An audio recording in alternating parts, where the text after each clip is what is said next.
رمضان مش بس صيام عن الأكل والشرب. رمضان مدرسة بنعلم فيها قلوبنا قبل أجسامنا، ونراجع فيها أخلاقنا وسلوكنا. وفي سلسلة سلوكيات الإيجابية للمسلم في رمضان هنعيش مع بعض كل يوم خلق جديد وسلوك بسيط لكن تأثيره كبير على حياتنا وديننا.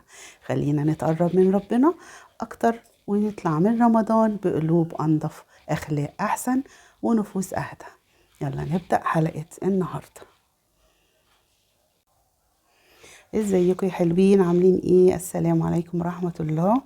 رب دايما تكونوا بخير، كل سنة وانتم طيبين.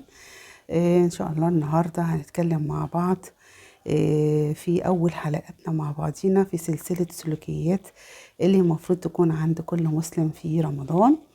معلش اتأخرت عليكم، كنت تعبانة شوية. دعواتكم كده ان شاء الله بظهر الغيب، ربنا يشفيني يا رب، يشفي كل مريض. صلي على النبي الاول عليه افضل الصلاه والسلام. طمنين عليكم، عاملين ايه في رمضان؟ النهارده تالت يوم رمضان اهو. كل سنه وانتم طيبين. رمضان بيجري كالريح زي ما اتفقنا قبل كده. يا رب ان شاء الله ما يجريش مننا كده ونغتنمه، وان شاء الله باذن الله كل واحد فينا يقدر يحقق كل أحلامه وطاعاته وأدعيته لربنا سبحانه وتعالى. أسفة على صوتي، طبعا صوتي تعبان شوية، معلش. فحبيت إن أنا أبدأ معاكم الحلقات بقى النهاردة، لأن هي بصراحة اتأخرت عليكم. التعب جالي أول يوم للأسف، يعني الحمد لله على كل عطايا ربنا لينا. فما قدرتش والله أسجل، لأن طبعا صوتي كان تعبان أكتر من كده. فطبعا كنت عايزة أبدأ معاكم الحلقات، وهي أول حاجة النية. النية أساس كل عبادة. يعني النية أو معنى النية إن هي عقد عزم القلب وحده لفعل العبادة، تقرب لله سبحانه وتعالى. وطبعا هي شرط لصحة الأعمال، زي ما احنا قلنا ان احنا بنعقد النية قبل ما نعمل أي عمل. فطبعا النية ديت طبعا كلنا عقدناها قبل ما رمضان يبدأ، ان احنا إن شاء الله هنصوم إيمانا واحتسابا لله عز وجل.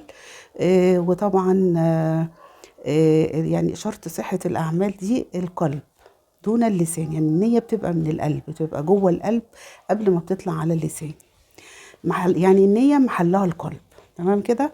فدي طبعا كانت أول حلقة المفروض إن احنا نتكلم فيها في قبل ما رمضان ما يبدأ، بس أنا يعني اتكلمت فيها في فيديوهات كتير الحمد لله.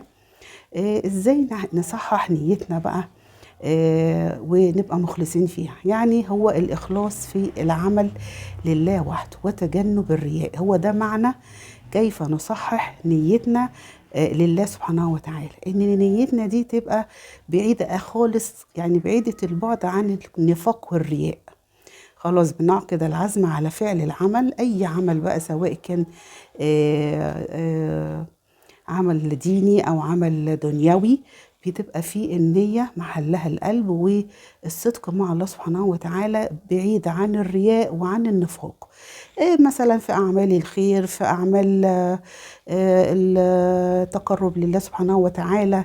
مش لازم نعمل مثلا نقول احنا عملنا وهنعمل ونصور والحاجات اللي احنا بنشوفها الغريبة دي، إلا من رحم ربي. يعني اللي بيحب يعمل طاعات لربنا سبحانه وتعالى بيعملها بينه وبين ربنا، زي ما قلنا قبل كده ان الصحابة كانوا بيتمنوا ان هم يعملوا اعمال خير لا تعرف عنها شيء الملائكة. فيعني بيبقوا يحبوا يعملوا اعمال الخير في الخفاء لله سبحانه وتعالى. فده طبعا ان احنا نيتنا هي الإخلاص في العمل لله سبحانه وتعالى بعيد عن الرياء. أثر النية بقى على الصيام والأخلاق. النية احنا قلنا هي ركن أساسي لصحة الصيام، تمام. زي ما الرسول عليه الصلاة والسلام قال ايه: إنما الأعمال بالنيات ولكل امرئ ما نوى. فطبعا بيبقى الصيام ده بالذات يا جماعة بيبقى بيننا وبين ربنا سبحانه وتعالى. هو اللي شايف صيام العبد ده شكله ايه صحيح ولا مش صحيح.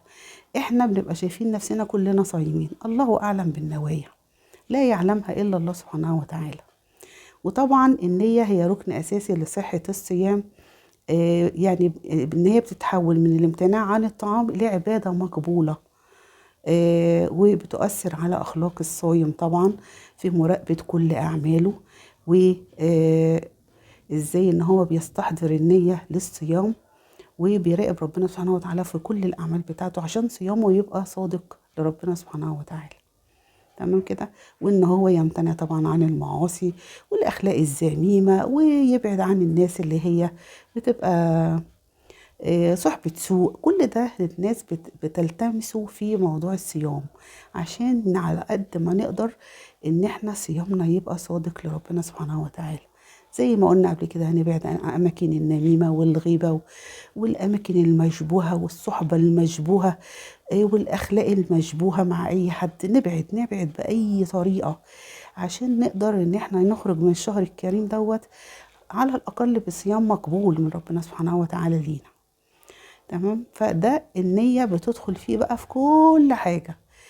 زي بالظبط كده هنتكلم بقى، احنا اتكلمنا كده عن النية. تمام كده. هنتكلم بقى عن تعدد النيات للمرأة. يعني المرأة بقى ست البيت الجميلة بقى، ست الكل كده، نورت البيت. طبعا النية بالنسبة لها مهمة قوي. ليه؟ النية مع الست هتبقى فيه ان هي اول حاجة، كل حاجة في البيت على عاتقها. اول حاجة تحضير الطعام لإطعام الصائم، اللي هم مين؟ اللي هم أسرتها، أو حد مثلا جالها من بره. فده لوحده انت بتعقدي النية عليه ان ده لوجه الله تعالى. ليه؟ لانك هتؤجري عليه. مفيش واحده تيجي تقول بقى انا تعبانه وشغل البيت تعبني وقاعده طول النهار بعمل اكل وشرب وبغسل مواعين. لا، احنا نتجنب بقى المواضيع دي خالص، وندخل في ان احنا دلوقتي بنعمل خير. بنعمل خير للي حوالينا، ربنا هيأجرني عليه. مش عايزه حد يقول لي متشكره، مش عايزه حد يقول لي جزاك الله خيرا. دي عشان ربنا سبحانه وتعالى هو اللي هيشكرني، هو الشكور. فدي في حد ذاتها بتبقى فايدة للست قوي في رمضان، لأن هي بتؤجر على كل الحاجات دي.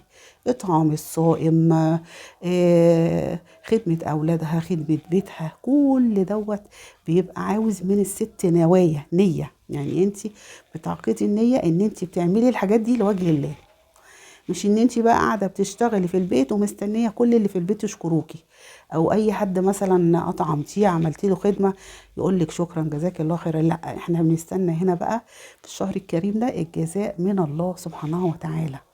هو اللي هيشكرنا، هو اللي هيسيبنا على عمايلنا دي.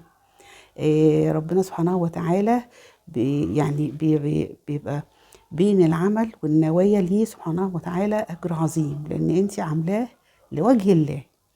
وبالذات في الشهر الكريم ده كل ال الاعمال بتاعتنا في بيوتنا كلنا ربنا سبحانه وتعالى بيأجرنا عليها، ولكن الاجور مضاعفه زي ما قلت لكم قبل كده يا جماعه. في الشهور الكريمه ديت لما يجي شهر رمضان كده هوت بيبقى عندك بقى ايه؟ جزيل الثواب من الله مش من البشر.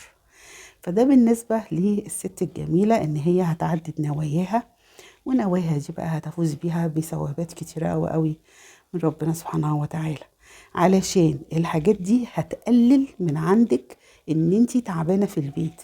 لما تفتكري ان ربنا هيأجرك على كل شغلك ده، وان انتي بتعملي الثواب ده لربنا سبحانه وتعالى قبل البشر، ده هيخفف من عليكي العبء بتاع تعب الشغل.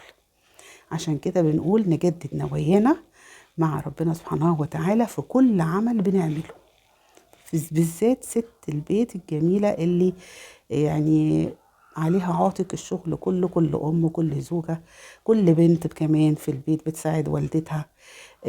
لازم تجددي نواياكي، وان انتي الشكر تنتظريه من الله سبحانه وتعالى. الشهور المباركة دي كانت أول حلقة النهاردة هتكلم معاكم فيها عن اللي هي النية، ان هي أساس كل عبادة. كل إنسان يخلي باله من أعماله، يجدد نيته فيها، ينوي خير لله سبحانه وتعالى وهو بيعمل أي عمل، عشان ربنا سبحانه وتعالى بيديله القدرة على فعل العمل، وبيديله خير الثواب كمان. فدي كانت حلقتي النهاردة معاكم، وكانت المفروض طبعا تبقى أول يوم في رمضان، بس معلش المرض بس منعني شوية عنكم. بجد وحشتوني قوي قوي، وبرضو أنا لسه تعبانة وأسفة على صوتي، بس حبيت إن أنا أتواصل معاكم النهاردة وأتكلم معاكم في موضوع النية، عشان إحنا لسه في الأول. كل واحد برضو يلحق يجدد نيته في أي عمل بيعمله، وبالذات في الأيام الكريمة دي، لأن الأجر بيبقى مضاعف يا جماعة. ربنا يتقبل منا ومنكم يا رب صالح الأعمال، ويكون رمضان خير علينا وعلى الأمة الإسلامية، وينصر كل بلد ويقويها ويأيدها ويثبتها بنصر من عند الله سبحانه وتعالى. إن شاء الله أشوفكم إن شاء الله في الحلقة الجاية، وخلق إسلامي جديد لأي مسلم ومسلمة في شهر رمضان الكريم. تنسونيش من فضل دعائكم. سبحانك اللهم وبحمدك، أشهد أن لا إله إلا أنت، أستغفرك وأتوب إليك. أشوفكم على خير. السلام عليكم ورحمة الله وبركاته.